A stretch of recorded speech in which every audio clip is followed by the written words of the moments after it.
I don't know, I can't even get in. My mind's a blank.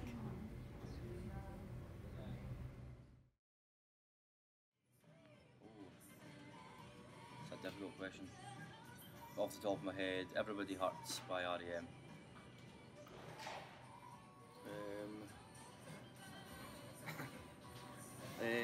The Albert Hall, just because it's so iconic and would mean that we'd probably made it if we were playing there. My bed.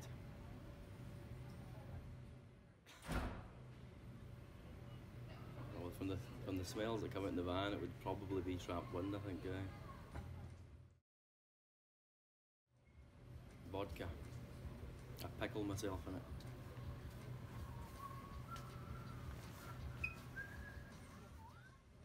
Oh, hopefully we'll write some songs and we don't need to cover anymore, but maybe you should send in your ideas. I'm sure there'll be a few crackers in there. Pre-gig pizza. It's a very specific type of pizza, that. Pepperoni. Any of the ones I wrote myself.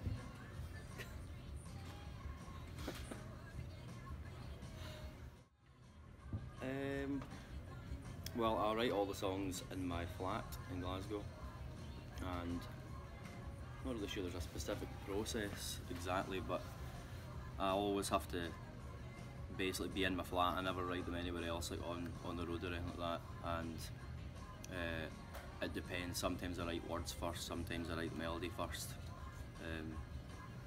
Writing the melody and having to put words to it is more difficult than the other way around, but I've done it both ways, so there's no real process. It just depends how I'm feeling that day. Probably either a Telecaster from the early 50s or one of the really old D'Angelico archtop jazz guitars.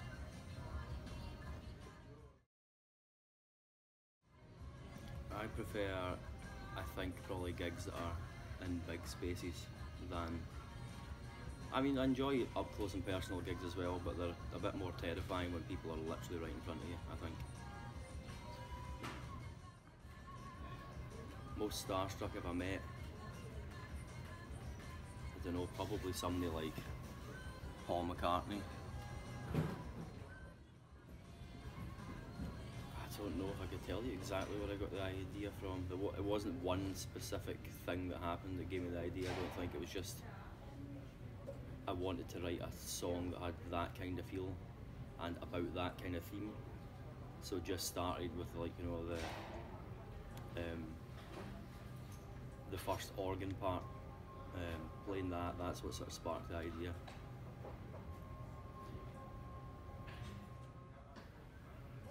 Oh, switch with Martin Gillespie and go to the gym and not put a picture of it on Instagram.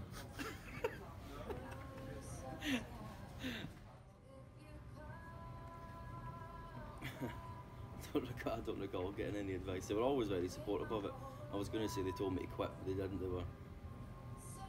They always actually said, when it was right at the start and it was just me, Fraser, Daniel and Martin, I remember my dad always saying, like, stick with them two boys, I don't think you'll go far wrong, you know, but I don't know if he really knew what I was in for exactly.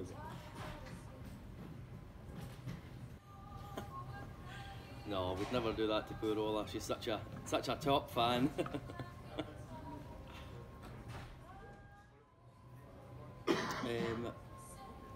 There's nothing really specific to do before going on stage. I'm not overly superstitious in general. Never really pick the number 13 for stuff. Usually pick odd, even numbers. Depends who's singing them, I suppose, and how good they are. But it's generally a very nice feeling to think that anybody likes them or knows the words. In fact, most of the time they don't know the words, so they're just singing back nonsense. But I don't remember the first album I bought myself. I remember the first time I got a CD Ghetto Blaster. The first album I got was Past Masters by the Beatles and Park Life by Blur. I think Mark was just a bit overly panicked by my otherwise quite skillful driving of the golf cart, and he's got a cheek to talk about anybody being terrifying at driving with his skills, you know. Chicken and mushroom. Frank Sinatra, dead.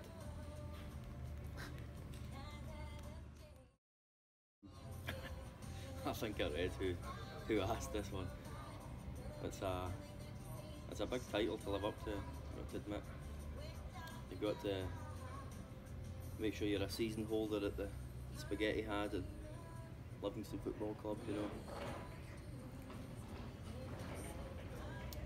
5 years' time. Well, hopefully still touring with Scary War if we make it that far. Hopefully in some far afield places that we've not been yet, some bigger venues. How does a giraffe throw up? Who's asked that, man? Oh, I have no idea. Black humour, definitely.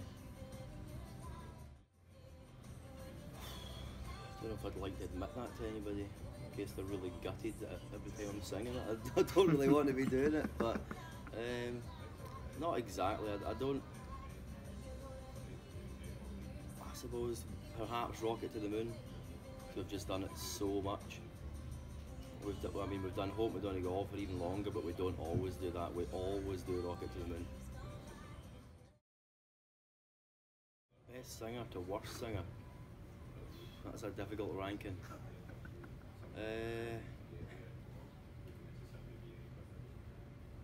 So who's... Well, Fraser did do some backing vocals in the past, so we better put him at the top. Then I've heard Craig do a good rendition of Frank Sinatra on the karaoke, so he could be next. Martin likes a good bit of singing absolute nonsense, so we'll put him next down the line. Dan, I've heard him sing a couple of notes, he's okay. Scott, I've never heard really sing anything. Jodie, I've never heard sing anything. And we'll put... Has that me said everyone in the band now? Alan, you're last then. He's over there.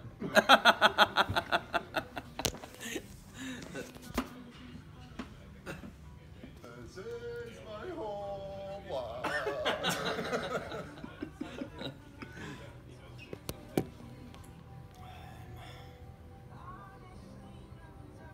Probably, first of all, Eric Clapton. Just your regular high street stores, Dorothy Perkins, Quiz, Top Shop, you know, the usual.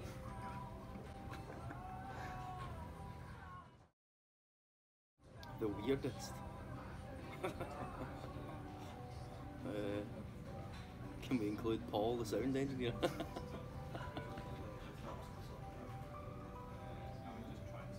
Hoots. Vodka. Diet Coke. That's Callum McConnell, isn't it? Favourite type of sachet. HP brown sauce.